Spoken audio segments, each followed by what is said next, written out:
কালকে শুক্রবার, একদম রিল্যাক্স একটা ঘুম দেব। ঘুম থেকে উঠে নামাজে যাব, সব অ্যালার্ম বন্ধ।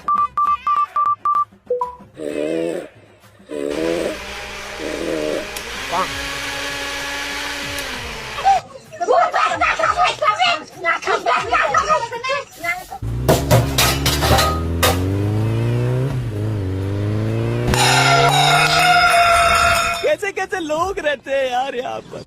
কি ব্যাপার, তুমি এখনো পড়ে পড়ে ঘুমাচ্ছ? এত সকাল হয়ে গেছে, উঠবা না তুমি? বাজার যাবা না? হ্যাঁ, কয়টা বাজে? 8টা বেজে গেছে, উঠো। আর কত ঘুমাবা? উঠবা না তুমি? না, যাও তো, আমাকে একটু শান্তি করে ঘুমাইতে দাও। আর একটু ঘুমাই, তারপরে ডেকে দিও। কুট্টুস, এই কুট্টুস, উঠো না কেন? আবার কি হলো, ডাকতেছো কেন এত? তুমিই তো ডাকতে বললা। কয়টা বাজে? 8:30।